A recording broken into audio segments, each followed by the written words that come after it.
Today I'm going to be talking about verse 4 of Ēkāṉma Pañcakam.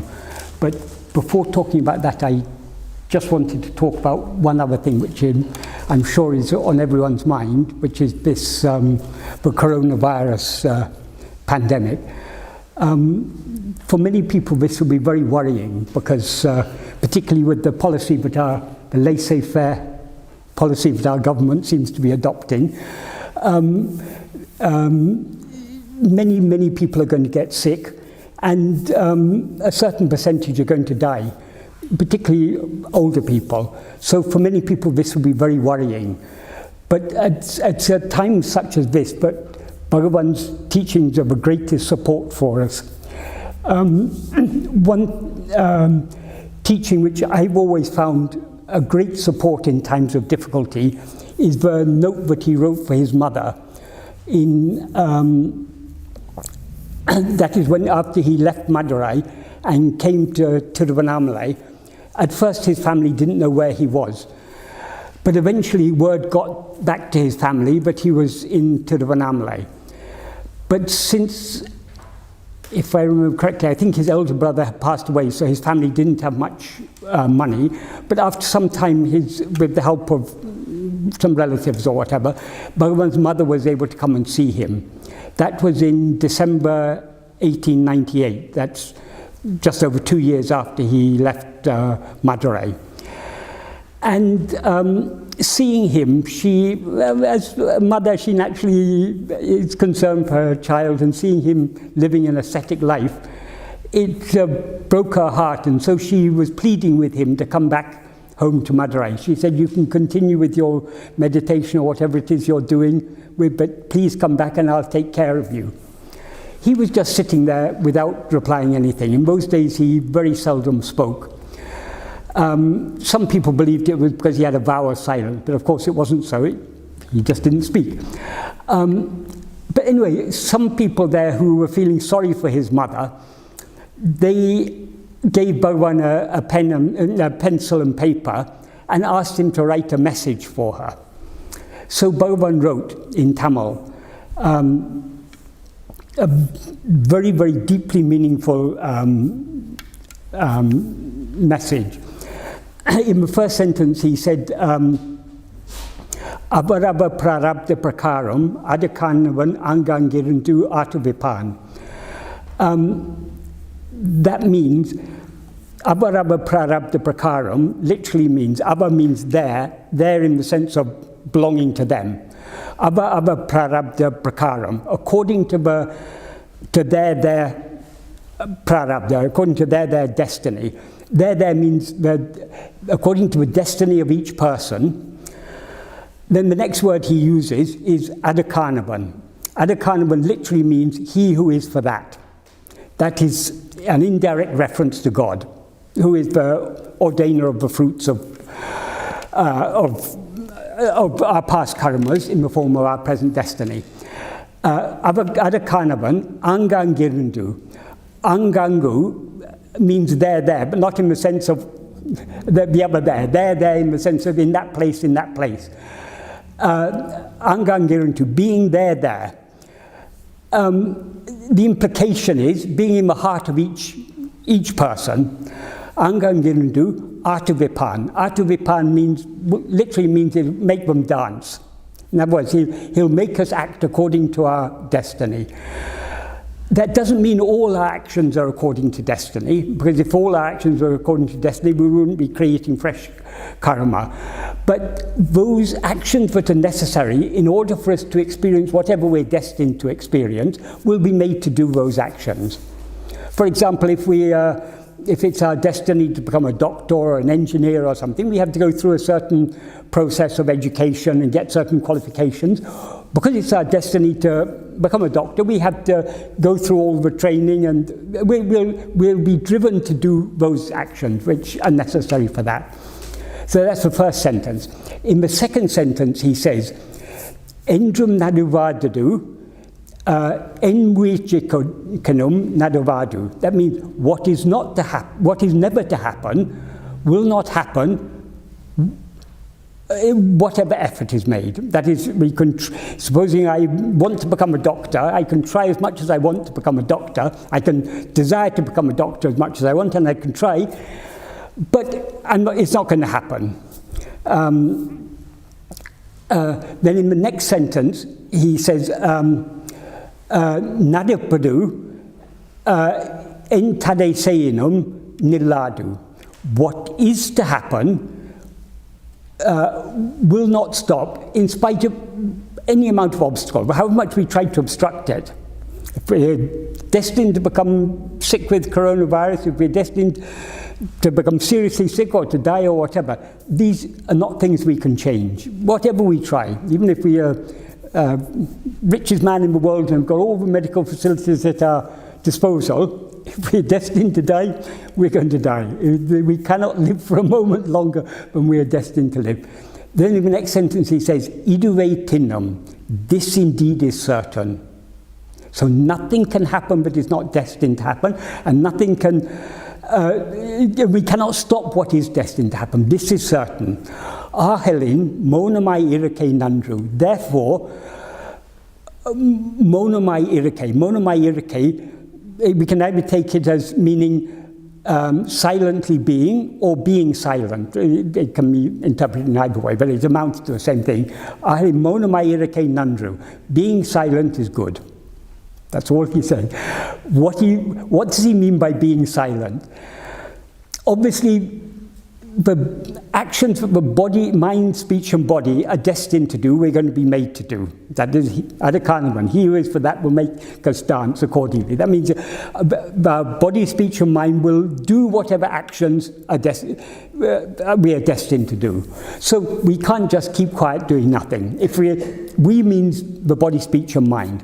But what Bhagavan means by being silent is, so long as we rise as ego, we identify with whatever actions are done by body, speech, and mind. Because I am this body, I am this mind, it is I am sitting here, I am talking, I am thinking, I am doing this, I'm whatever. We identify with this bundle of called the five C's, the body, life, mind, intellect, and will. All these things we identify with them as if they were ourselves. So long as we rise as ego, we experience ourselves as a body and mind. Consequently, we experience ourselves as the doer of these things. So the only way to keep, what Bhagavan means by keeping quiet is don't rise as ego. Just let things be. Why we rise as ego? Because we have likes and dislikes. We want naturally, because we take this body to be I, we want to live as long as possible. We want to live comfortably. We want to be free of illnesses. And we also have our loved ones, so we want them also to do well in life, to have a nice, comfortable life. And we have so many likes and dislikes. These likes and dislikes lead us to worry about things, to try to avert things which we don't think are good, to achieve things which we think are good. But when all these, whatever we like or dislike, it's not going to change anything. Whatever we try to achieve or whatever we try to avoid, it's not going to change anything, because what is to happen is going to happen. This message, because Bhagavan taught, sometimes it said two paths, but it's actually one and the same path. Sometimes Bhagavan said there are two ways: either investigate yourself or leave it to God, surrender yourself completely. Actually, these are, in the advanced stages, these are one and the same thing, because we cannot investigate ourselves without letting go of everything else. In order to hold ourselves alone, we have to let go of everything else. So investigating ourselves is surrendering everything. And we can, by the path of dualistic devotion, so long as we take God to be something other than ourselves and are devoted to Him, praying to Him, worshipping Him, trying to meditate on Him, all these things, by having devotion to God, we can lessen our likes and dislikes, our desires, our attachments and everything to a certain extent. We cannot give them up entirely, because the very nature of ego is to be attached. As Bhagavan said in verse 25 of uḷḷadō, uru patri undam, uru patri nikkum, uru patri undu mika ongam. That is, grasping form it comes into existence. Grasping form, it stands. Grasping and feeding on form, it flourishes. Such is the nature of this formless phantom ego. So the very nature of ego is to grasp things, to hold on to things. So attachment is our very nature. So we cannot be free of attachment so long as we rise as ego. The only way to be completely free of desires, completely free of all attachments, all likes and dislikes, is to not rise as ego.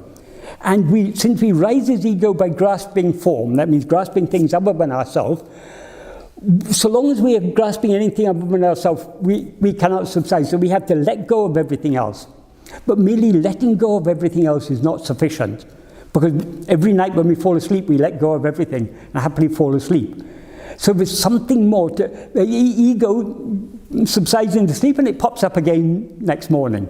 So in order to eradicate ego, something more than letting go of everything else is necessary. Letting go of everything else is necessary. Something else is also necessary. That is holding on to ourselves. Because the ego, its very nature is to hold something, that is to attend to something, rather than attending to things, we need to hold ourselves. When we as ego turn our attention within, Bhagavan says in that same verse 25 of uḷḷadō, tedinal otum pidikam. That means if sought, it takes flight. That is, this ego is nothing but a false awareness of ourself. Now we are aware of ourselves as I am this body. That awareness, I am this body, that is ego. Because ego is a false awareness of ourselves, it can be eradicated only by correct awareness of ourselves, by awareness of ourselves as we actually are. In order to be aware of ourselves as we actually are, we need to stop looking at other things and look at ourselves. Stop attending to anything else, attend to ourselves. Only when we look at ourselves keenly enough will we see what we actually are. When we turn our attention back towards ourselves, we are gradually withdrawing it from everything else. When we manage to turn, metaphorically speaking, when we manage to turn a full 180 degrees away from everything else, back to face ourselves alone, we thereby cease to be aware of anything else, because we've turned 180 degrees away from everything else. We're aware only of ourselves. That is the state of pure awareness. That pure awareness is what destroys, that pure self-awareness is what destroys ego, because that is awareness of ourselves as we actually are. So we can surrender ourselves completely only by self-investigation. The preliminary stages of self-surrender, don't necessarily require self-investigation, but to go deep enough to surrender, we can surrender other things. To surrender ourselves is not possible without self-investigation. So it's actually one and the same path. So what Bhagavan has taught us, this is the path of surrender. And for this path of surrender, what he teaches us through this note that he wrote to his mother is a tremendous support. Because so long as we believe that we can change anything, our mind will be going outwards. If we really understand that nothing is in our hands, we're free to want to change things, we're free to try to change things, we are not free to change anything. So all our wanting to and trying to change things is useless. It's just creating more karma, more fruits for future experience. So being concerned about anything other than ourselves is useless.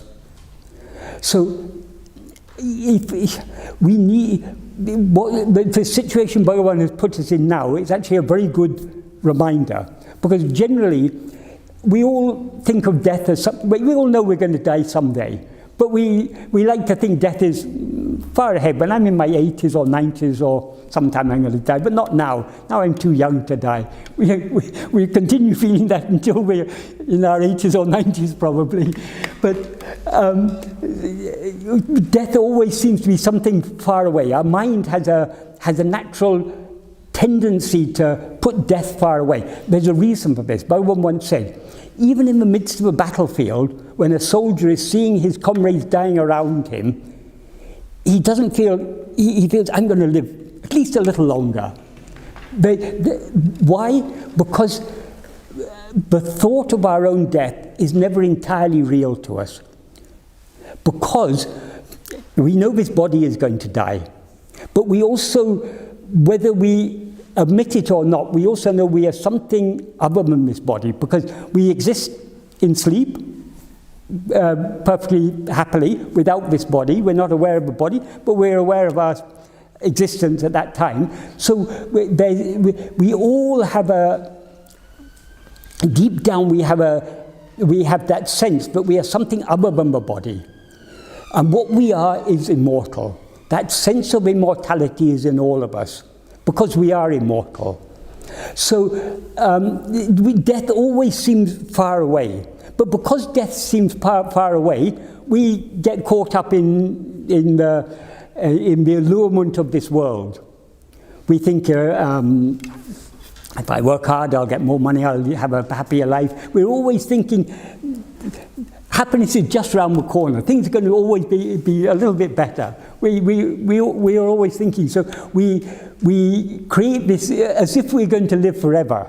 We make plans for our retirement as if we're going to live forever. But we are not going to live forever. When something like this happens, this brings the immediacy of death. I mean, in this situation, any of us could get sick. Any of us could die. None of us are immune to it. Generally, it is said younger people are less likely to be seriously ill, become seriously ill as older people, but none of us are guaranteed. Even if there wasn't this pandemic, the truth is, it's never guaranteed. Next day we could walk out into the road and be hit by a bus and the story is over, but in our mind we put it away. So sometimes when Bhagavan gives us these reminders of how fragile our existence in this body is, how insubstantial our existence in this body is, this is actually a great help for us on this spiritual path. If you want to let go of everything else, why we don't let go of things? Because we think we've got more time ahead. We don't want to leave our friends, our relatives, our possessions, our identity as I am so and so. I've lived such and such a life. I've got such and such a story of my life. We identify with so many things. We're just not yet ready to let go of these things. But when we're faced with death, anyway, when death comes, we let go of all these things, whether we like it or not. We let go of all these things every night when we fall asleep. But we fall asleep happily because we know we're going to wake up the next morning. But death somehow seems more scary for most of us because it's the sleep from which we are not going to wake up, or so it seems, so long as we take this body to behind. So, though this may be a very worrying situation for many people, we can turn this to our advantage on the spiritual path. That's just what I wanted to say. And what Bhagavan says in this verse is also relevant to this in a different way. As I explained at the beginning when I talked about the first verse, this poem is called Ēkāṉma Pañcakam. In Tamil it's Ēkāṉma Pañcakam, but that āṇma is a Tamil form of the Sanskrit word Atma. So Ēkāṉma Pañcakam. Pañcakam means a set of 5 verses. Ēkāṭma, Eka means one, Atma means oneself. Superficially, Ēkāṭma means the single self. But it actually has a deeper meaning here. Ēkāṭma means oneself, the one. That is, one of the fundamental teachings of Advaita is what actually exists, what is real, is ekam eva advitiyam. That is one only without a second. So what is that one only without a second? That is ourself. We alone are what actually exists. So that's the theme of this poem. And in the first verse, he said,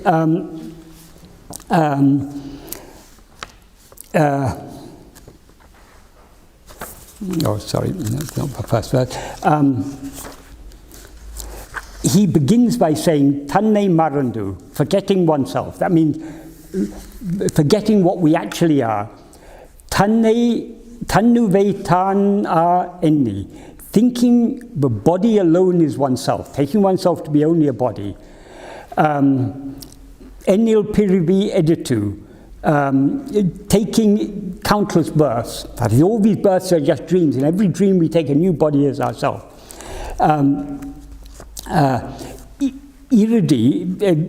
Finally, taṉṇai unandu, knowing oneself, tāṉādo, being oneself or becoming oneself. It doesn't literally mean becoming, but being oneself means being as one actually is.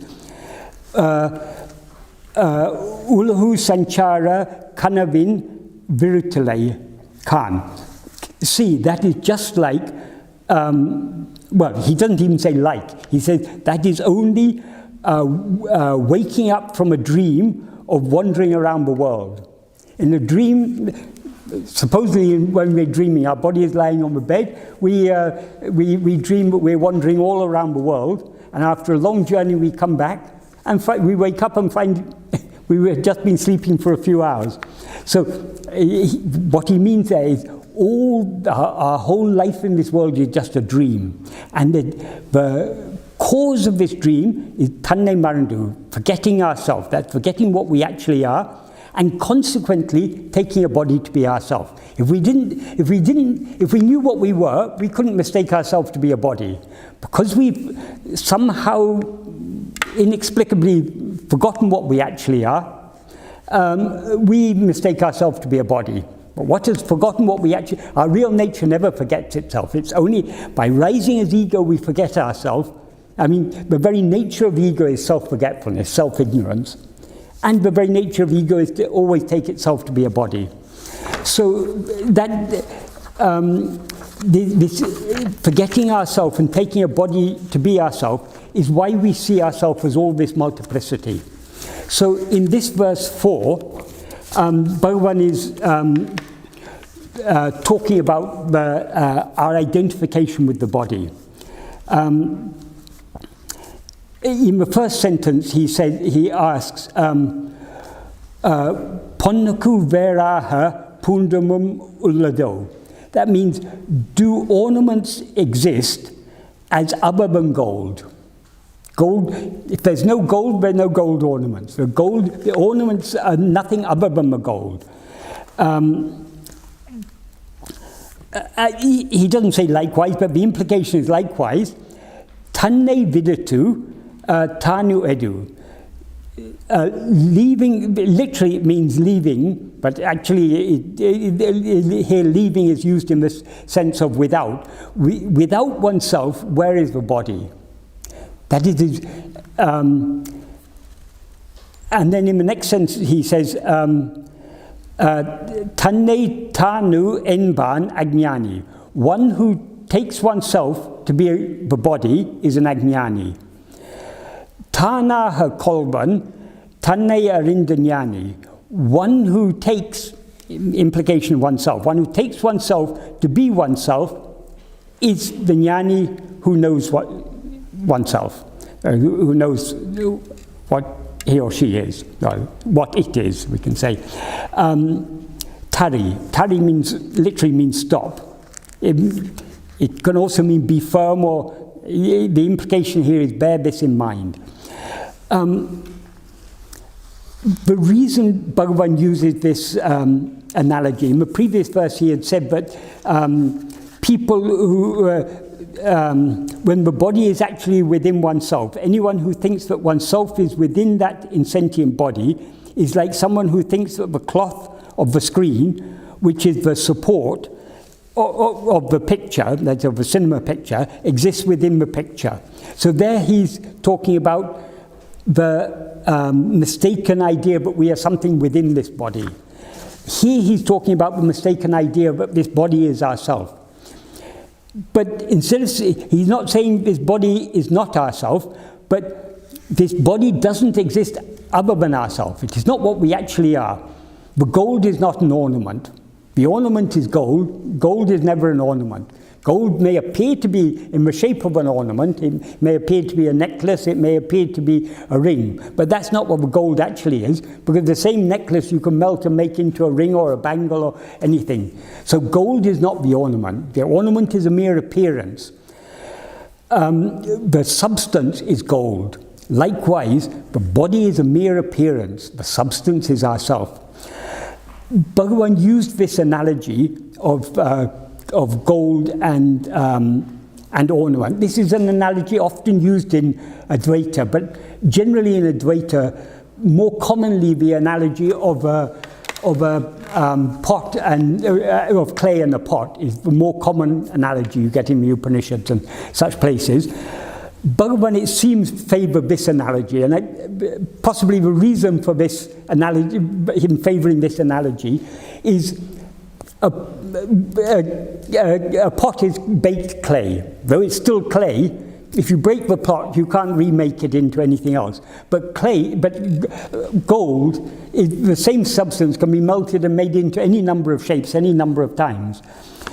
The other place where Bhagavan used this analogy was in verse 13 of uḷḷadō. And it's interesting to compare these two places. What he says in verse 13 of uḷḷadō is, ñāṇamam taṉai. That means oneself who is jnana, alone is real. Jnana here means awareness, in the sense of pure awareness. So we who are awareness alone are real. Nānāvam jnanam aññānamam. Awareness of many things is ignorance. Because what is real is only ourself. If we're aware of many things, that means we're aware of things other than ourselves. Those other things aren't real. So our awareness of anything other than ourselves is not knowledge, it's only ignorance. Then he says, I can't remember the exact wording.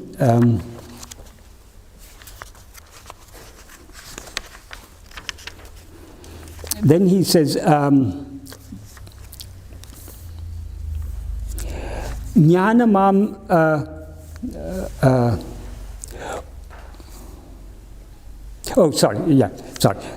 poyam aññāname, even that ignorance which is unreal, ñāṇamam taṉnai andri indru, that is, it doesn't exist. There's this word in Tamil, andri.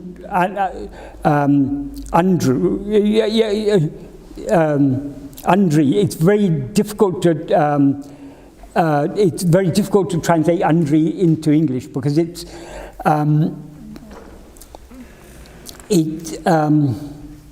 used in a number of different contexts. For example, if you want to say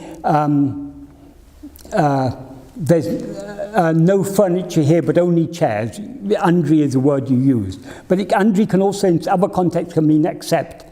But what he says is, even this aññāna which is unreal doesn't exist except oneself who is jnana, or that it can mean as other than oneself, or it also has the meaning oneself alone is real, that is not real. But even that aññāna which is unreal doesn't exist independent of oneself or as something other than oneself. And then he gives the analogy of gold and ornaments. He says, anigal tam palabam poi. The ornaments are many. Mayam poṇṇai andri undo. Do they exist as other than gold? So, multiplicity, the implication here, he's using this analogy. Normally we think gold is real and the ornaments are also real. But according to Bhagavan, gold alone is real, ornaments are unreal, because gold is the substance. It's what remains, however you melt it or change it, the gold remains the same. The ornaments are just forms which appear and which can change. They appear and disappear. They're not real, according to Bhagavan. Likewise, all this just like no gold ornament can exist without gold, independent of gold, all our knowledge of multiplicity, which is only ignorance and therefore unreal, cannot exist apart from ourself, who is real. So if we apply this here, in this verse 13, Bhagavan is talking about our knowledge of multiplicity. Our knowledge of anything other than ourselves is included in that knowledge of multiplicity. Nothing actually exists independent of our awareness of it. Now this body seems to exist, this world seems to exist, but none of these things exist except when we're aware of them. In dream, we are aware of a body as ourself, and we're aware of a world, and all these things seem perfectly real so long as we're dreaming. But when we wake up, we know none of those things existed. They were just thoughts in our mind. They had no existence independent of our awareness of them. So this body has no existence independent of our awareness of them. So we alone have a substance. This body and all other forms are just appearances. But in substance, all these things are only ourself. There's nothing exists other than ourself.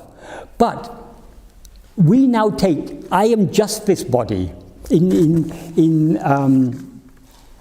another verse of uḷḷadō which is very relevant here, verse 17 of uḷḷadō.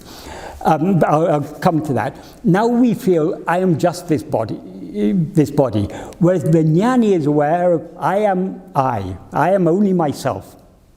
Nothing exists as other than myself, so the body and the whole world is also myself. If at all there's such a thing, though in the view of the ñāṉi, because the ñāṉi is just pure awareness, there is no body, no world. But what we see as a body and world is what the ñāṉi sees as itself. Because if we can say himself, herself, but it has no meaning gender, because gender is only for person. The ñāṉi is beyond body and therefore beyond gender. So itself is easiest. So for the ñāṉi, everything is itself. For the aññāṉi, oneself is this little body, and everything else is other than oneself. What Bhagavan says in verse 17 of uḷḷadō, he says, ṇaññāṉi taṉnai uṇñukku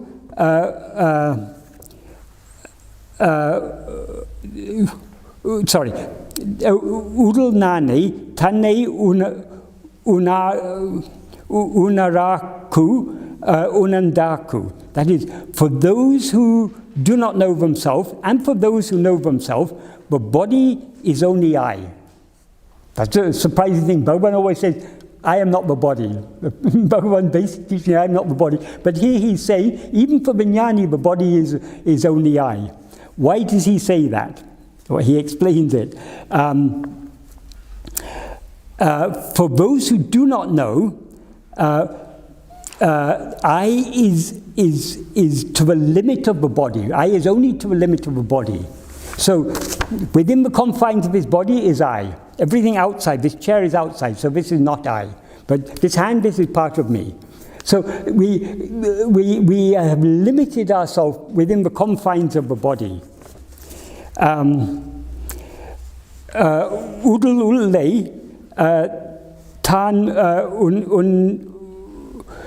taṉuveṉbā. For those who have known themselves within the body,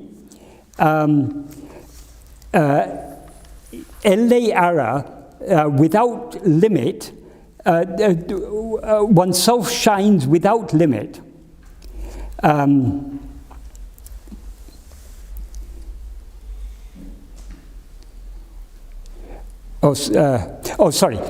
I shines as oneself without any limit.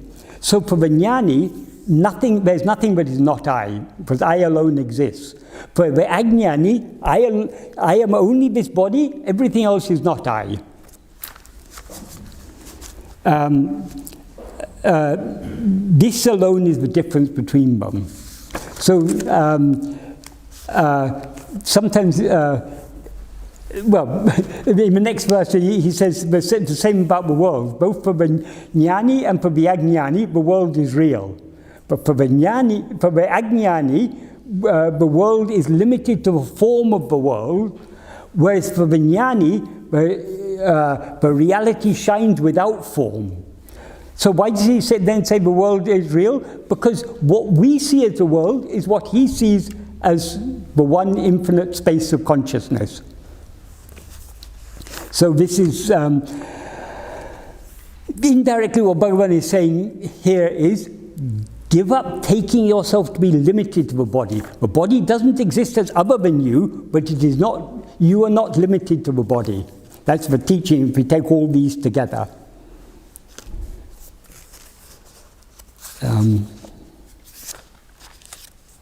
Yeah, I think that's all to say about this for the time being.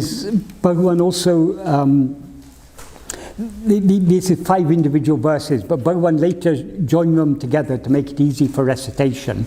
And when he joined them together as one verse, he added extra words at the beginning and end. In this verse, before the first word of the verse is poṇṉukku, that means for gold. The word he added before that is vastu, vattuvam. Vattu is a Tamil form of the Sanskrit word vastu. Means which is.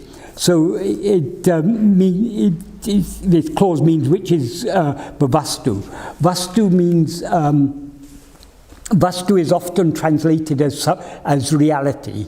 But it does mean reality, but it means reality in the sense of the substance of a thing. So the gold is the substance. The ornaments are just forms. Likewise, we ourselves are the substance. The body is just a form assumed by us. That's one thing. And at the end, he changed the last word, tari. As I said, that means, literally it means stop, or be firm, or bear in mind. He changed that from tari to taripai. Taripai is tari is an imperative, simple imperative. Taripai is either an optative or a more polite imperative. So it means, may you stop, or may you be firm, may you bear in mind. So those are the changes Bhagavan made in the koḷvāṉ form. So with these changes, the whole verse means, does an ornament exist as different to or other than gold, which is the substance? Likewise, without oneself, where is the body? One who considers oneself to be a body is an aññāṉi. One who takes oneself to be oneself is a ñāṉi who knows oneself. May you stop, or may you be firm, may you bear in mind.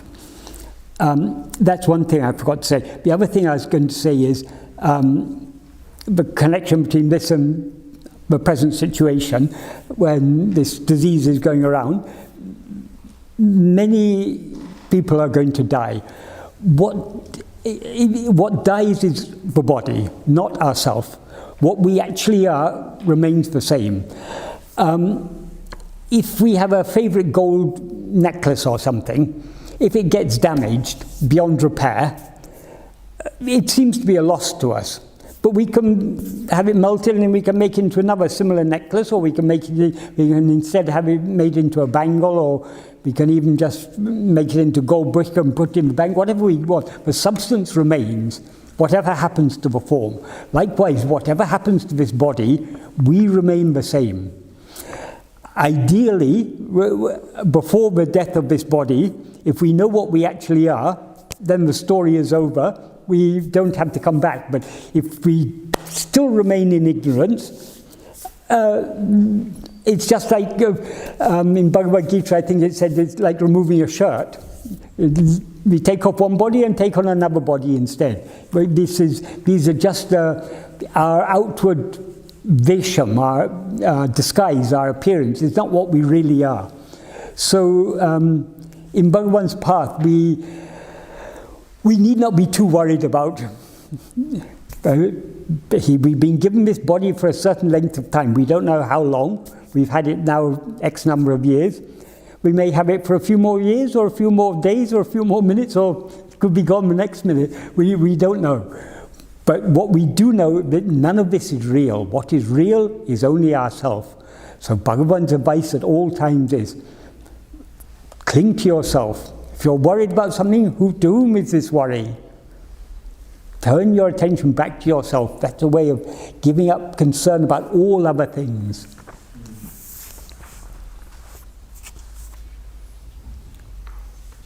So, anyone wants to ask any questions? Yes. If we use the dream analogy. Sorry? If we use the dream analogy, dream Yes. as they are dreaming, and Yes. they never wake up, they've never seen anything other than the dream. Yes. And in that case, I cannot differentiate what is real and what is dream. And in that case, I think what I only can do is to trust the people who are coming to me and saying that you are dreaming. Yes, yes. And is there anything else than... Well, the thing is about when we are dreaming, the dream always seems to be real. There's a simple reason for that. In a dream, a dream is not like, if we watch a film, we are outside. We may identify ourselves with the protagonist or whatever, but we're actually aware, we are separate from what's going on in the screen. In a dream, it's not like that. We are part of a dream world. We dream ourselves to be a person in the dream world.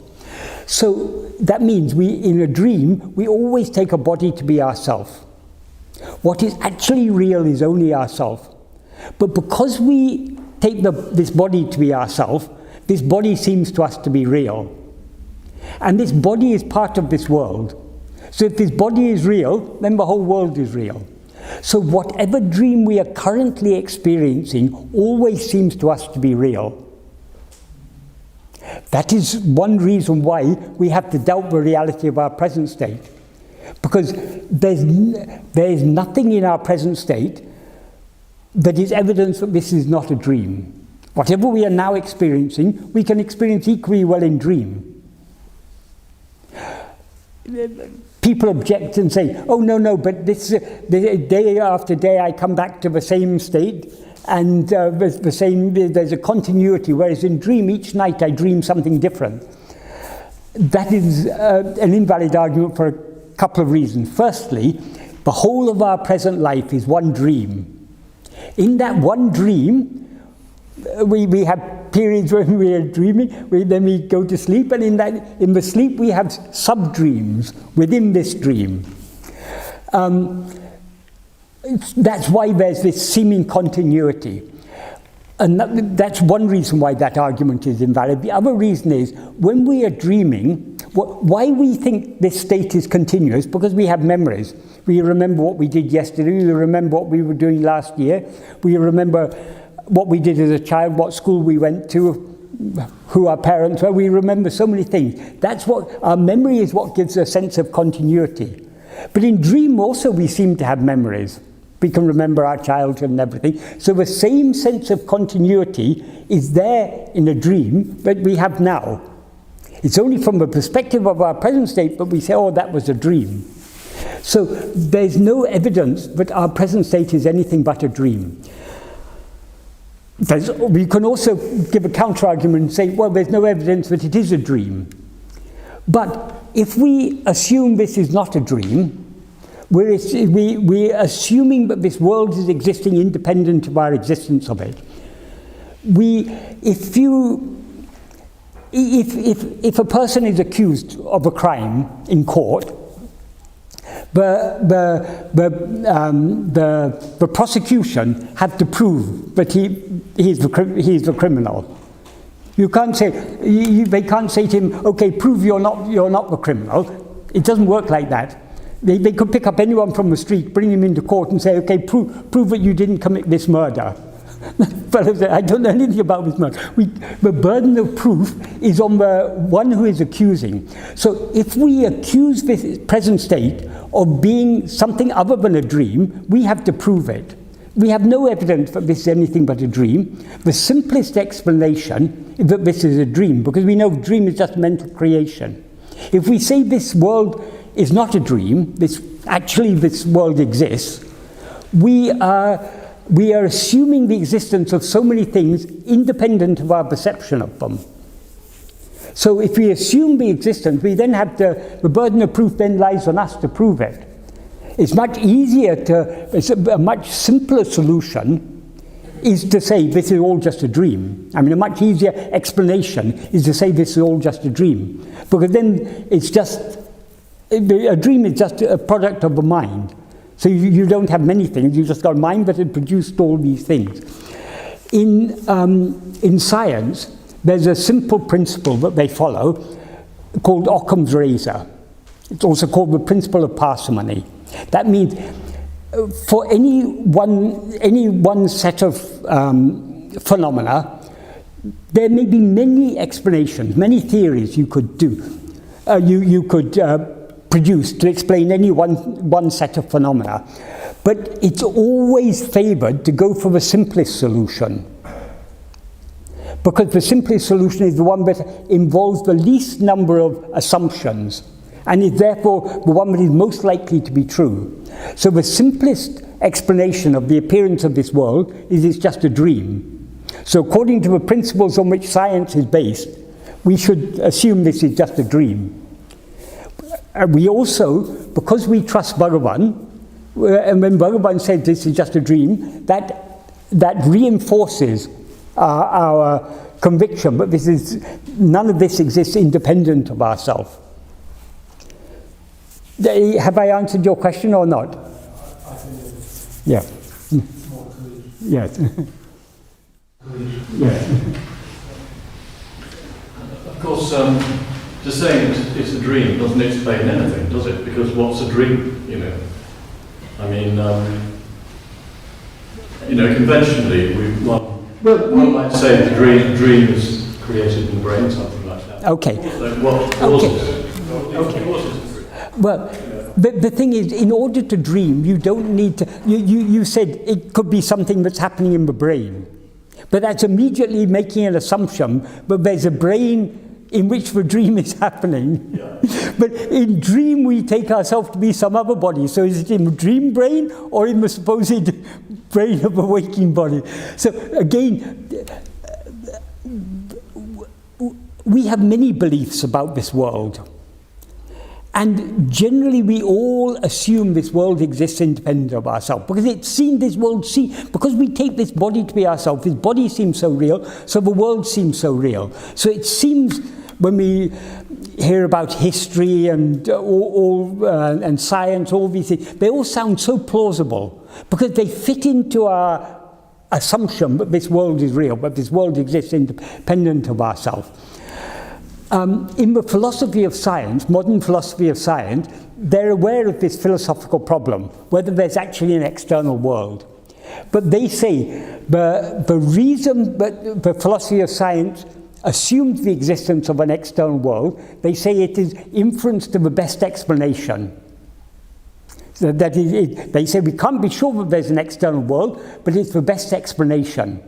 But that is a very weak argument. Why is it the best explanation? Because it's the explanation that fits in best with all our other beliefs. But all our other beliefs are based on the assumption that the world exists independent, so it's just arguing in a circle.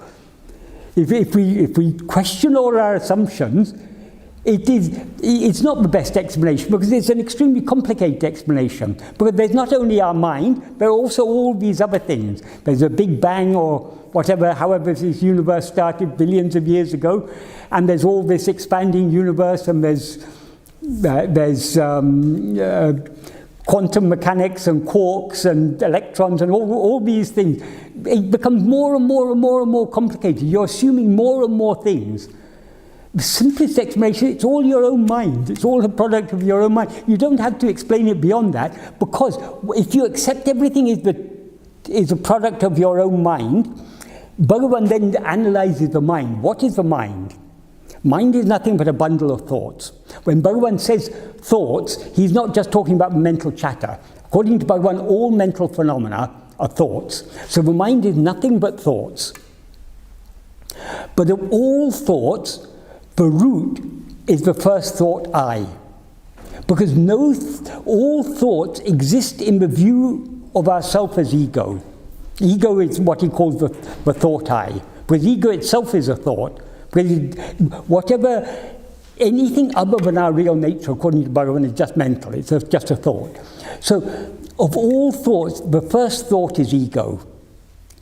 So all the other thoughts depend upon their semi-existence. They depend for their semi-existence on the semi-existence of this first thought called ego. So if we want to know the reality of other things, we first need to know the reality of ego. If we investigate ego, we'll find there's no such thing, because if you look at ego carefully enough, you see just pure awareness. Just like if you look at a snake, the illusory snake carefully enough, you'll see, oh, it's just a rope. When we see that ego is nothing but pure awareness, then nothing else exists, because in pure awareness means awareness that is aware of nothing other than itself. So that is the reality. So we don't have to explain the dream. If you want an explanation for a dream, when you rise as ego, you project a dream. That's all the explanation you need. We don't need to explain it any further than that. But if you bring in the brain to try and explain it, the brain is itself an object. It's one of the phenomena. It's a thought other than ourselves. So by trying to explain, nowadays the consciousness studies, they come across this hard problem of consciousness. What is the hard problem of consciousness? How can you explain consciousness in physical terms? How can you explain, why should you first assume that they are physical things and then try to explain consciousness on the basis of how consciousness came out of these physical things? Physical things appear only in consciousness. And they don't appear in pure consciousness. They only appear in the impure consciousness called ego. Only when we rise as ego, project in a dream, how all those things seem to exist, we rise as ego, project a dream body, and through the five senses of that dream body, we project a dream world. So why should we first assume the existence of physical things, and then try to explain consciousness on the basis of, how consciousness emerged from those physical things? Our experience is consciousness comes first. Without consciousness, there will be no experience of any physical things. We believe that a physical world exists. But why do we believe that? Because we experience it. How do we experience it? Because we're aware. So awareness is the basis of experience.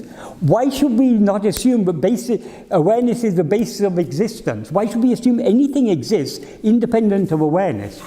So the hard problem of consciousness is a hard problem only for those who assume the existence of the world as something independent of awareness.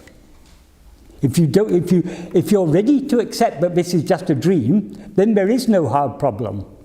As one philosopher said, but he didn't go so deep into it, he said there's a hard problem of matter, hard problem of how physical things appear. Well, even that's not a hard problem according to Bhagavan, it's just a dream. Well, no matter how much you try and explain something, you get to a point where it can't be explained. It can't be, it's like the earth standing on what you could propose 4 pillars. Yeah. But you go down to that, you never get to the bottom of it. Yeah. Explanation. Either you've got an infinite string of things that need to be explained, which can never be explained because it's infinite, or you have to assume that there's one first cause. According to Bhagavan, the first cause is nothing but yourself, ego. When ego comes into existence, everything comes into existence. When ego doesn't exist, everything doesn't exist. Therefore, the first cause is ego. What is the cause of ego? That's an invalid question, because cause and effect exists only in the view of ourself as ego. Without ego, there is no cause and effect. So there can be no cause for the first cause. If there was a cause for the first cause, what is the cause for that? It's endless. According to Bhagavan, he says it's very simple. Ego is the first cause. What causes ego? Look at ego and see whether it exists. If you look at it carefully enough, you'll see there's no such thing. Nothing to explain. Bhagavan says asking for the cause of the existence of ego is like asking for the cause of the birth of the son of a barren woman. There's no such thing. Nothing needs to be explained. Ego, we look for an explanation for ego so long as we assume ego exists. Bhagavan says investigate it. Look at it carefully enough, you'll see there's no such thing. Nothing to be explained. The one thing that doesn't need explanation is consciousness. Because that's the one, that is, Bhagavan says here, that is the vastu. That is the substance. Everything else is just forms. Consciousness alone is real. Consciousness means ourselves. We alone are real. Is there any difference between my oneself and your oneself? If I am this body and you are that body, there's a difference. But if you look at yourself carefully enough and see what you actually are, you'll see you alone exist. Then there's no differences. So long as we look outwards, all differences are there. When we look inwards, there's no differences. The gold is the same, whether it's in the shape of a bangle or a necklace or a ring or whatever. It's one substance.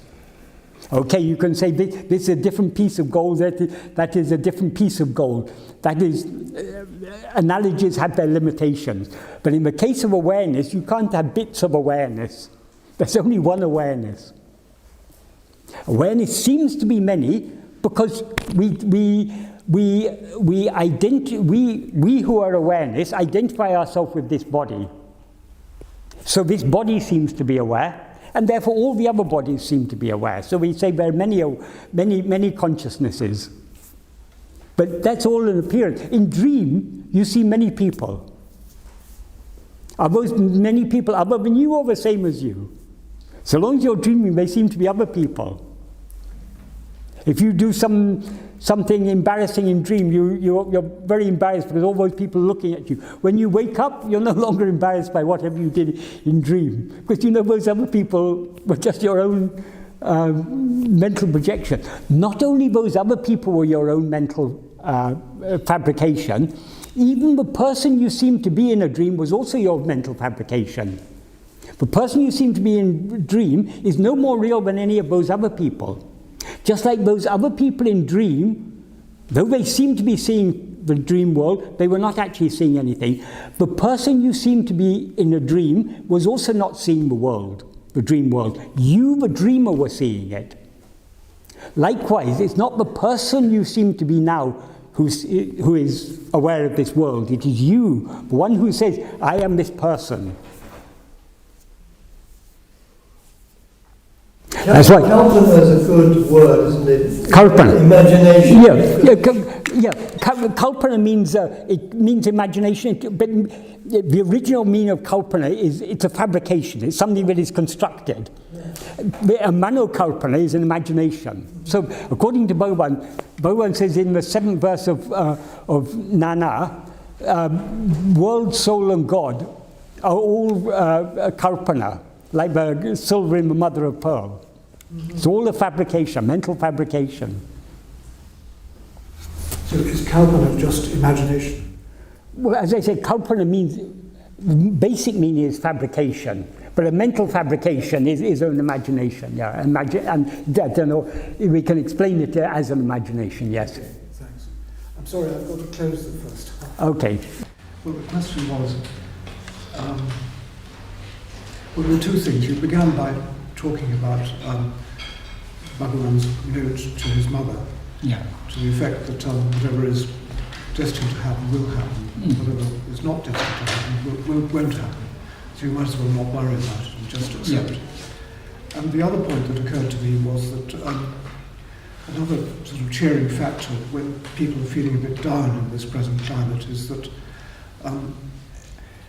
if one is depressed, it's often because one is listening too much to one's mind. And one's mind is constantly feeding one with false information. Yep. The image of the world. Yep. Which is a sort of additional factor in there. Yep. It increases their depression. Yeah, That was all the point that I was making. Yeah, that's true. In the final analysis, all the information the mind is feeding us is false. Yes. Mind itself is false. Yes, that's right, and it has to be. Everything other than ourself is false.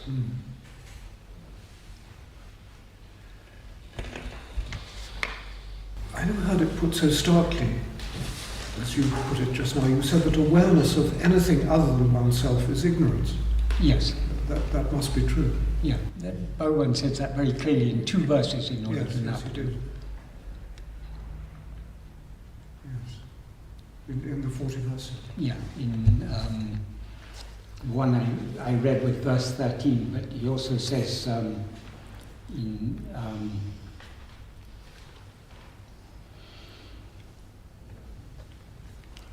verse 11,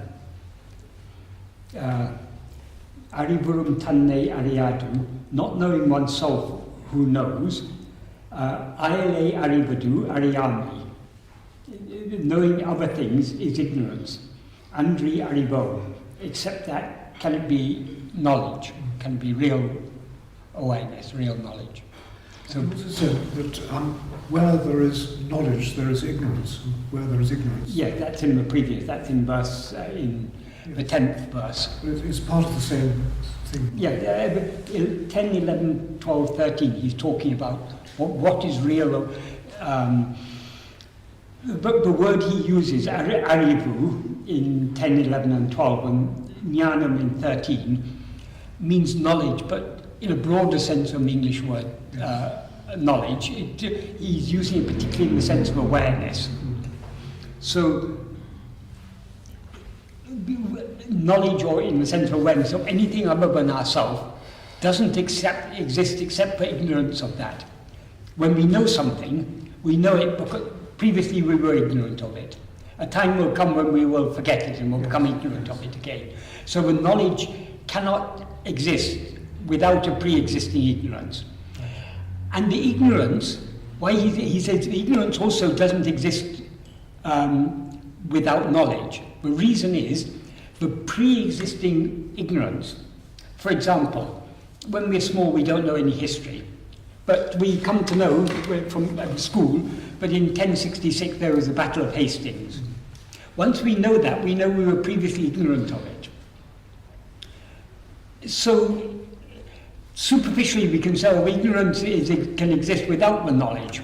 But the reason why Bhagavan said that ignorance doesn't exist without the knowledge, nothing exists independent of our awareness of it. So actually the Battle of Hastings in 1066 came into existence when you learnt about it in school. So your knowledge, along with your knowledge of it, your prior ignorance of it came into existence. Yes. Oh, I see. That's what he meant. It's a very, very deep point. Yes, it is. But it can't be understood unless you recognize that all awareness of other things, but nothing exists independent of our awareness of it. Anything other than ourselves seems to exist only because we're aware of it. If we're not aware of it, it doesn't exist. That's why Bhagavan said, there is no body and no world in sleep. We assume, oh, when I'm sleeping, my body is lying on the bed, the world is continuing. When I wake up in the morning, turn on the news, I hear about what's happened during the night. If I ask people, was the world still there? They say, yes, we were awake, you were sleeping, but we were awake. All these confirm to us, but yes, the world exists even when I'm asleep. But according to Bhagavan, it doesn't. They're unreliable witnesses because they're part of the illusion. Exactly. That's why Bhagavan said, calling on the testimony of others to prove the existence of the world is like calling on the testimony of a criminal to prove his innocence. Of course the criminal is going to say, yes, I was innocent, I didn't commit that crime. If you rely on his testimony, you're going to be deluded. If you rely on the others who say the world existed when we didn't see it, are themselves part of the world whose existence is in question. Yes. It amounts to hearsay evidence. It's inadmissible. Inadmissible, yes. But to go back to your, I'm sorry to, I hope everybody else is getting something out of this. No, this is very relevant. This is the core of Bhagavan's teachings. Getting back to the 2 points in the 40 verses about there can never be any ignorance without knowledge. I mean, that's clear enough, because knowledge itself blocks out. I mean, knowledge itself creates ignorance. Yes. I mean, ignorance is a concomitant of knowledge. Yeah, because that is knowledge and ignorance of things other than ourselves. Nothing other than ourselves actually exists, except when we're aware of it. Yeah. So when I'm aware of it, then, oh, now I'm aware of it. Previously I was ignorant of it. There's going to be a time in future when I will forget it, I'll become ignorant of it again. So both the past and the future ignorance exists only because of the present knowledge. Yes, that's clear enough. But can you just, I've never heard the other side of it, that there can never be any knowledge without ignorance. I think that's the other side. As soon as you come to, apart from ourselves, we don't know anything permanently. As soon as you come, as soon as you come to know something, you come to know that you were previously ignorant of it. But actually, your previous ignorance of it is a knowledge in the present. I know that I was previously ignorant of it. But that previous ignorance, there was no such thing as a previous, there was no ignorance of it before you knew it, because it came into existence only by your knowing it. I see, yes. So one writes extremely simply. What he actually says in that verse, he says, Ariyame Bittu, Arivindram. That is, leaving ignorance, knowledge doesn't exist. Arivu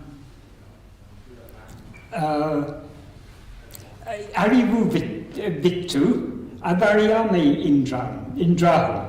Leaving knowledge, that ignorance doesn't exist. He says it in such simple words, but it has such deep meaning. Yes, it does.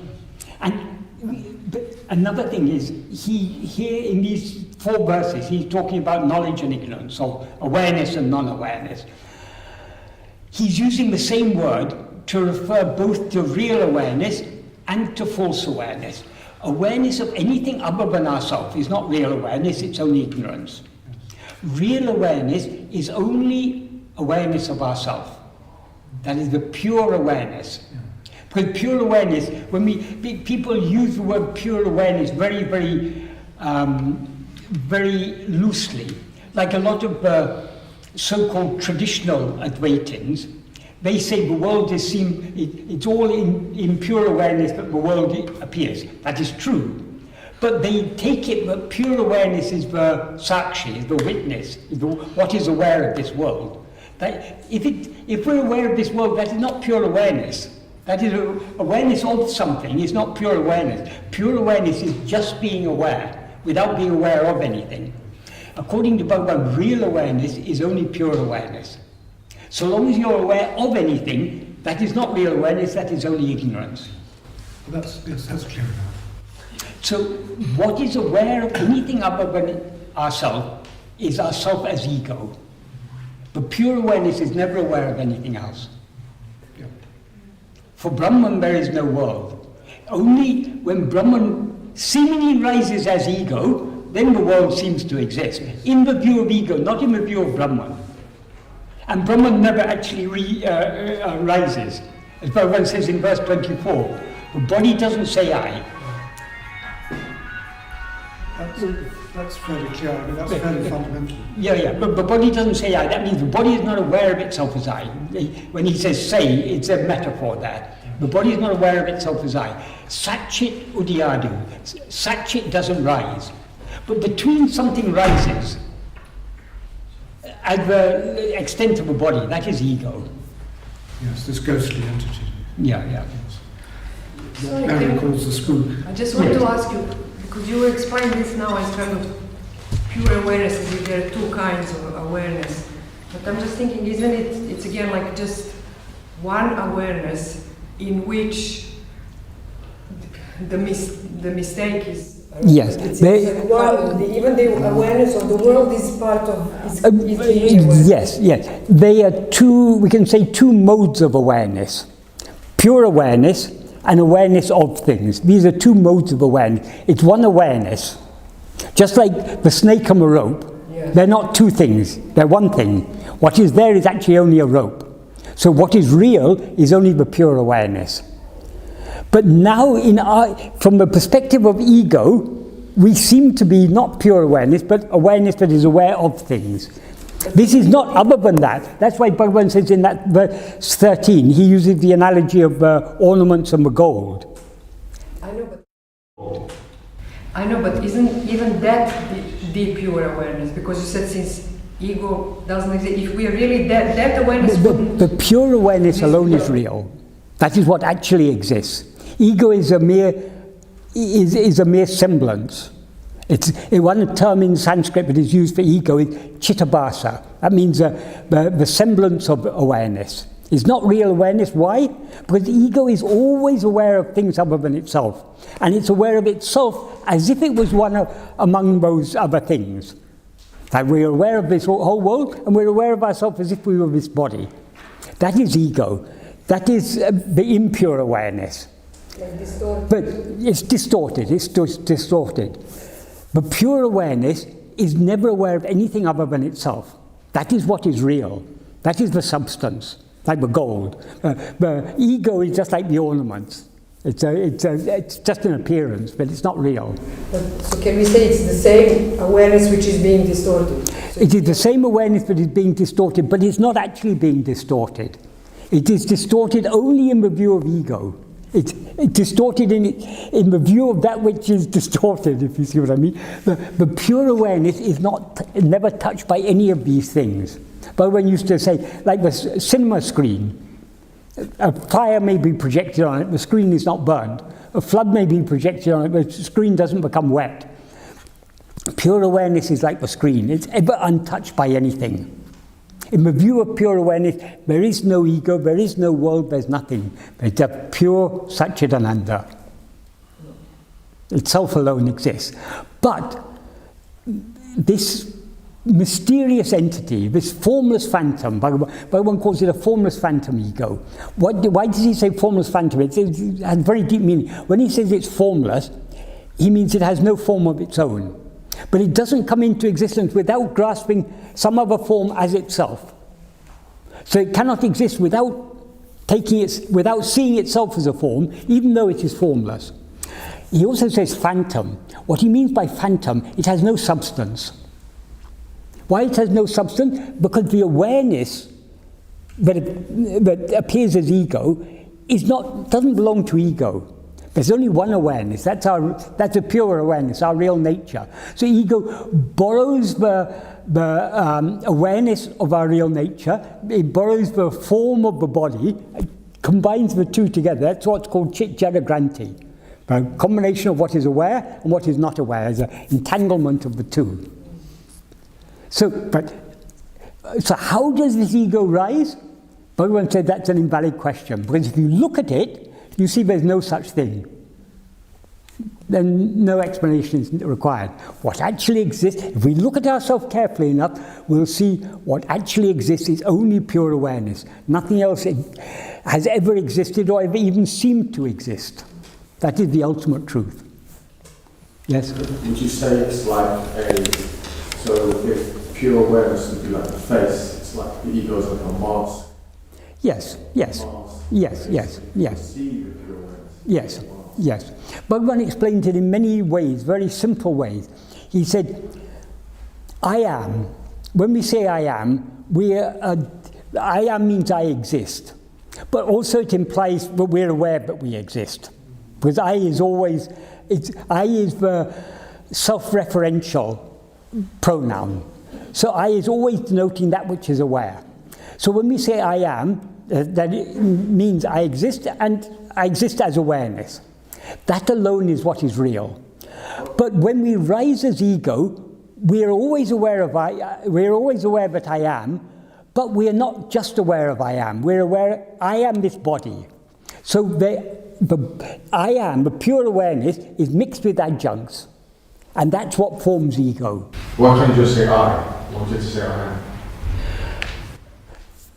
I and I am is the same. I am means what? I exist. Is our existence other than ourselves? It's one and the same thing.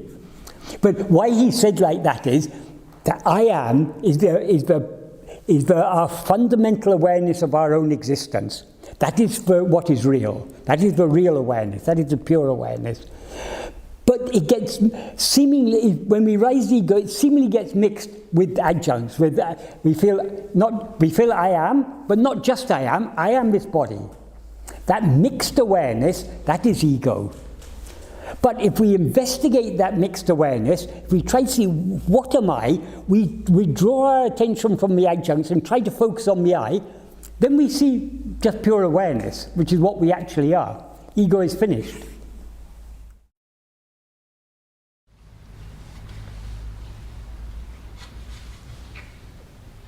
They want straight away.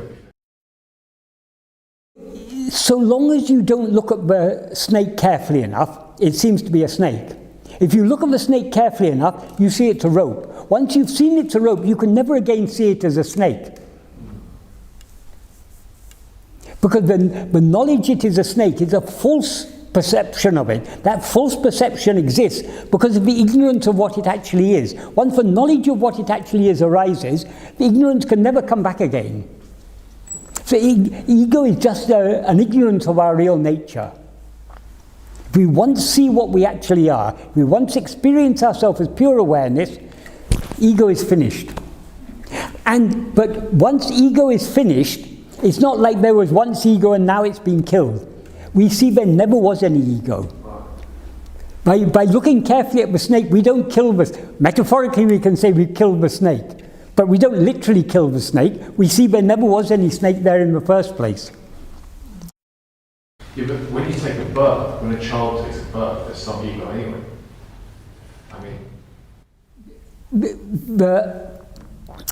According to Bhagavan, ego is the basis of all our experience. So it's only when we rise as ego that we seem to be a body. And when we seem to be a body, this body has been born. So without ego, there would be no birth. Some psychologists who view things in a different way, they say the ego comes into existence at 6 months or 8 months or something. What they mean by ego is something completely different. What Bhagavan means by ego is that which is aware of all this. Subject and object. The subject is ego, all phenomena are objects. The body is a phenomena. Birth and death are phenomena. Everything is phenomena. It all exists only in the view of subject. The subject is ego. If we investigate ego, we find there's no such thing. Then what remains is just pure awareness, which is what always exists and what alone exists. It's part of Maya. You're talking about Maya here. Yeah. Maya is another name for ego. There is no Maya other than ego. Yes. But the dreamer is Maya. The dreamer, the ego, is Maya. This is all the products of Maya. So in this context, does an ornament exist as different to gold? Yes. Now, gold meaning the substance. The real substance there, Bhagavan. The absolute substance. The absolute substance, yes. Coupled it up with Maya. Yes. The immediate substance of all this is ego. In verse 26 of uḷḷadō, Bhagavan says, if ego comes into existence, everything comes into existence. If ego is not, everything is not. Ego itself is everything. So ego is the immediate substance. The ultimate substance of everything is pure awareness. Because what is ego? If we investigate ego, there's no ego other than pure awareness. So ego takes the power, the energy from the absolute. Yep. And creates all this. Yep. So in this context, gold is part of Maya. No. Bhagavan, when he's using gold, he's referring to the absolute reality, the ultimate substance. All right, so gold. so in essence, in this context, gold belongs to both areas, both Maya and both the absolute. What is Maya? Could there be... Yeah, but Maya couldn't even seem to exist if it wasn't for the base reality. So but Maya is all the ornaments, including the one who says, I am one of these ornaments. But the substance belongs to both camps, is that right? Yes, the substance is awareness. The ultimate substance is the pure awareness. Even the substance of ego is awareness. There's no ego without awareness. But when we rise as ego, we project all these phenomena. Even these phenomena, the ultimate substance, the immediate substance of all phenomena is ego. The substance of ego is pure awareness. So pure awareness is the ultimate substance. So in this verse, Bhagavan isn't bringing in the ego. I mean, it's implied there, but he's not. He's talking about the ultimate substance is oneself.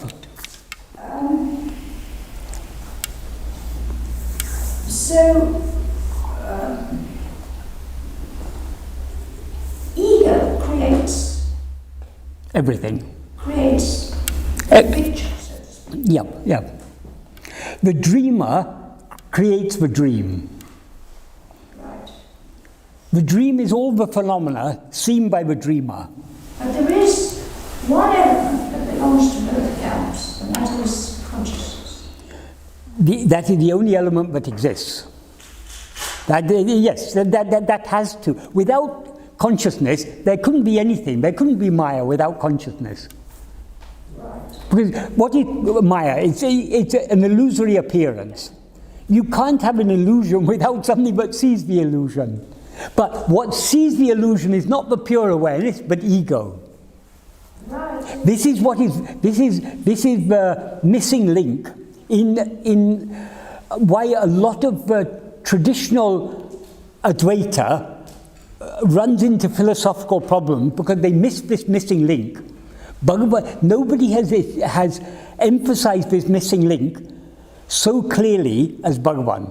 The missing link is ego. It is only in the view of ego that all this seems to exist. So it is only in the ego is Maya. It's only in the view of Maya that all the products of Maya exist. So once ego is no longer there, once it's been found out, yes, there is nothing, no thing. No thing, but that no thing is everything, the only thing. Everything in the sense of the only thing. It's formless, without form. Yeah, it's without form, yeah. But I didn't read it there actually, because I think my brain hurts. Brain hurting is not a problem. Ego doesn't like to hear this. It's ego that's hurting. Because ego wants to exist. Right. We are not yet, we as ego are not yet ready to let go. Right, and that's the only thing that's holding us back. Yes. We are the only obstacle. We are both the obstacle and the solution. By holding on to other things, we are the obstacle. By holding on to ourselves, we are the solution. Because we alone exist. We as a human don't exist. No, we as we actually are alone exist. Oh, alone, the absolute. Yes, yeah. We as Yes. the absolute. Yes, It's the only yes. thing that exists. Yeah. And I'll go even further. It's the only thing that exists. It is. Nothing exists. No. All these seem to exist, they don't actually exist. Right. And ego's concept of the absolute doesn't exist. Yes. As ego, we can't know the absolute, but we can't not know the absolute. Even now, what is the absolute? It's that which is shining in us as I, even now. So we know it, we know that we are, we don't know what we are. So we know ourselves without knowing ourselves. I've heard that when you're at pure awareness, it's like a oneness state. I don't know if you've heard this, a oneness condition. Yes. Everything seems to be one. So if it's only you that exists, how can it all seem one? Yes, but this is misunderstood by people. People often think that the ñāni sees the whole world and sees it all as one, sees it all as himself. There's a form of Vedanta called Vedāha Vedanta. It probably even predates Advaita Vedanta. That is the explanation of Vedāha Vedanta is that all these differences are there, but in the differences there are non-differences. So we have to learn to see the non-difference in the difference. Bhagavan repudiated this idea very simply. He said, so long as you see difference, you don't see non-difference. When you see non-difference, you don't see the difference. So there is only one. It's not, even to say it is all one. You have to assume the existence of all in order to say all are one. There is no all, there is only one. Or you can say it another way, one is all there is. That's why one of the most beautiful descriptions of reality in the Upanishads is ekam eva advitiyam. That means one only without a second. Right. It's not all are one, there's only one. There is no second. So there's no all other than the one. Completely free. Yeah, that is the state. That is the state of perfect freedom. No other space for there to be a second. Yeah.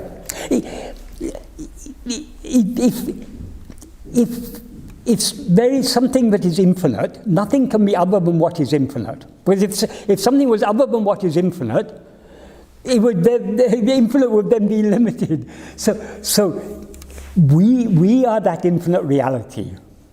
We alone exist, nothing else. And the infinite, what makes something finite is boundaries. If there are boundaries, it's finite. So what is infinite not only has no external boundaries, it also has no internal boundaries. That is, by definition, the infinite is indivisible. Yes. Yes. So beyond the modification of mind. Yeah, that is. You can't move. Yeah. That is why it's one only without a second. But as you say, mind can never grasp this. That's why Bhagavan says in the very first verse of uḷḷadō, the first Mangalam verse, it's a very, very deep meaning. He says, uḷḷadō alladō, uḻḷadō. Is there any existing awareness without what exists? So, in other words, Bhagavan is certain there is something that exists. The very fact that there's an awareness of it, means that there's something that exists. Then in the next sentence he says, uḻḷaporul. Uḻḷaporul means the existing substance. That's to say, what he referred to in the previous sentence as uḷḷadō. The existing substance exists. Since the existing substance exists in the heart without thought, ullamenum ullaporul, that existing substance which is called heart, ullalevan, who can think of it? Who can think of that existing substance which exists in the heart without thought? Then he says, who it even can mean who or can also mean how to think of it, then he gives the answer, how to think of it. Ullate, ullapadi, ullade, ullal. That means being in the heart as it is, alone is thinking. That means that is alone is thinking of that. It's not literally thinking. He's using thinking here as a metaphor. We can know that only by being that as it is. So long as we rise as mind, the reality seems to be something other than ourselves. We can never know it as another. We can only know it as ourselves. So it's only by being that we can know it. So I always remember the verse from Upadeshasaram, abidance in pure being, transcending thought through love and tenderness is the essence of supreme devotion. Yes. That's what it was saying. Yeah. Can you say that again? That's verse 9. verse 9 of the Padacchēdam, abidance in pure being, transcending thought through love intense, is the essence of supreme devotion. Actually, that's not quite the correct translation, but what actually, that's connected with the previous verse. That is, in the first, in verses 3 to 7, Bhagavan's talking about different types of action that we can do, devotional actions. And the highest, he says, you can do actions by mind, speech and body. Devotional actions by mind, by body are puja. By speech is japa.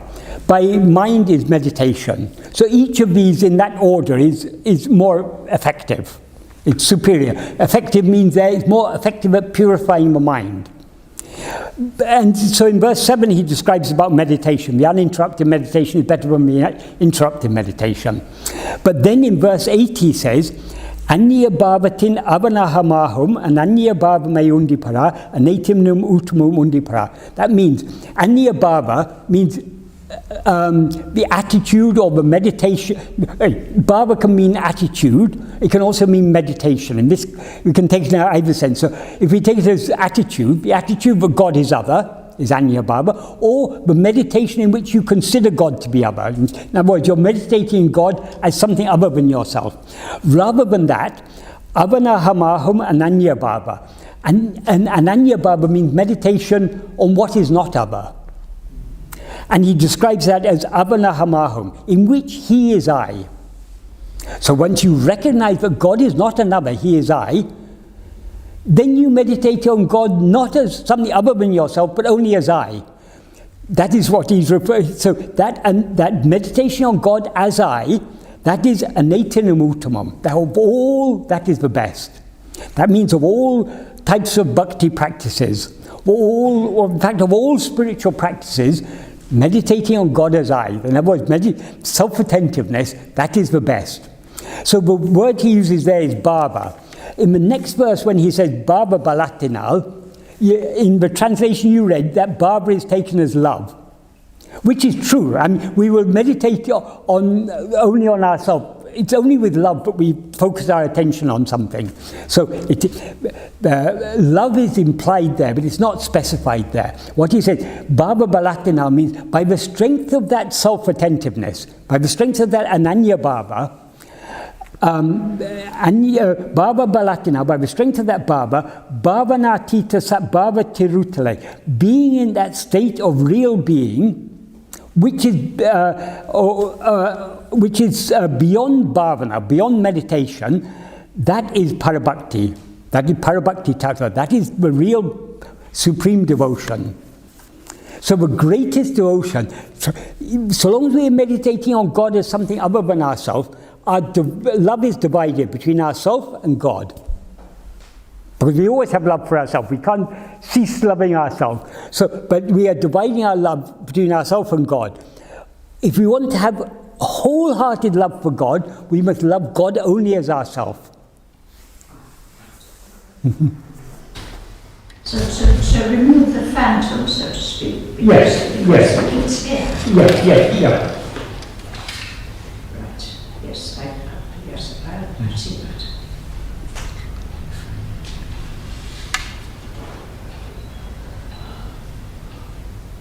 I have a train to catch shortly, but I just wanted to say it's nice to be here amongst people that are thinking and feeling this, rather than out there where it's lost in translation, so to speak. So Exactly. just to be around this energy is feels so nice for me to be here. If you email Alistair your email address, he will add you to the list. I mean, hopefully, if we're able to arrange. I've got yours anyway. You've got mine also, but anyway, it's better they're all in a central place. If we take, Alistair will be the custodian of email addresses. Please, everybody who wants Go to Alistair.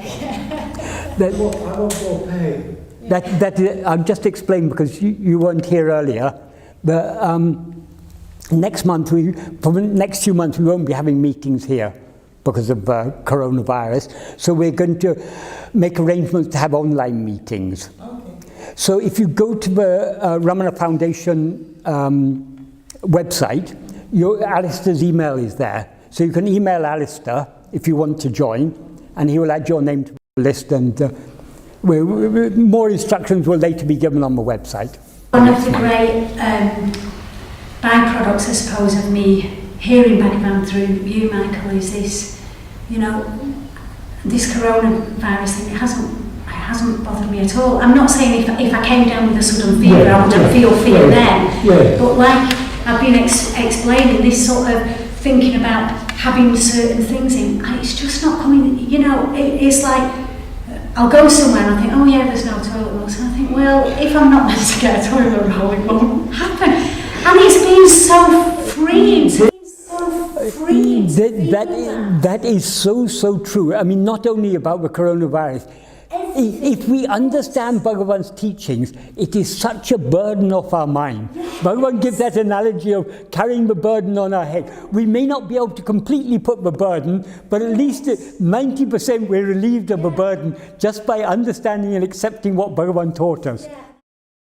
Yeah, and I was sharing with somebody in the break that, you know, in the 1970s when the wars was going on in Northern Ireland, my family's from Belfast, so I was on a plane. Anyway, long story, but it was like a bomb scare or something, and just after I had like really bad post-trauma, I was terrified to get on a plane. I'd still do it, and every time I'd be like, the anxiety and the fear. And as soon as I heard Bhagavan's teachings about this, I get on a plane now, feet up, salt, vinegar, crisps, brew, as we say in Manchester. And yeah, of course, if the plane suddenly goes down and the mask come up, you know, the anxiety might come out. Take the body to the eye, we do. Also, you know, I can go down the M66 in Bury, and even though there's all that noise, I can actually just hear the birds. And all that is through just looking and considering the teaching. Yep. But I still know there's still the I, so when there's still the I, when I'm still seeing this world, I'm still thinking I'm experiencing life in this certain way, then there's still the effort to put in. There's still work to be done, but Bhagavan's teachings relieves us of so much of a burden. I just wanted to share that has been my experience, and so much more clarity from other teachers that you know I've listened to. So I just wanted to share that openly on your YouTube. Because Bhagavan's teachings make surrender so much easier, and the more we surrender, the easier life is. Because the less anything will trouble us.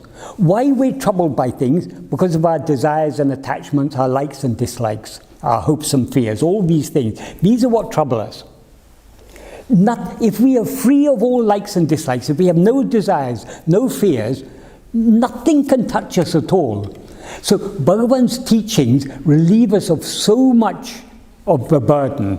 Still there's work to be done, but just understanding Bhagavan's teachings, accepting Bhagavan's teachings is such a great burden off our head. Michael, Suzanne wants to say something, and then That's quickly. We're in extra time. But I've been thinking of that verse from the Bible when Lord Jesus says, "Come to me, all those who are burdened, and I will give you rest because my yoke is light." And now I realise it's because he has no egoity. There's no egoity there. He's talking about that line.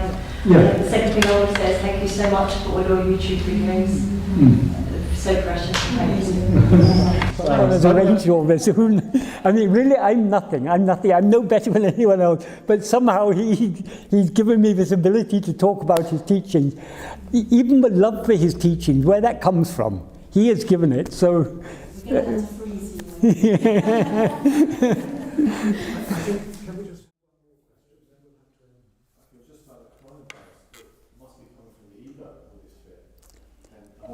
Everything.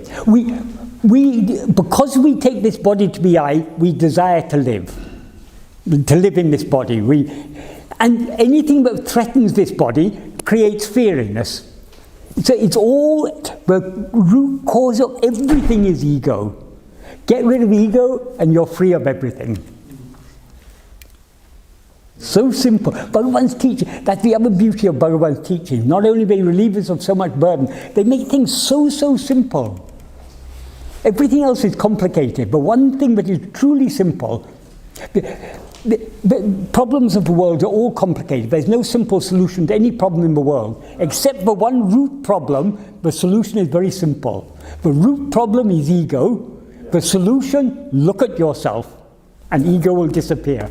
So simple. And often you solve one problem, another problem comes. Oh, that's the nature of manifestation, yes. Problems are endless, but all problems begin from ego. If your ego comes to an end, all problems come to an end. This is true. Yeah. Very true. Yeah. Shiva.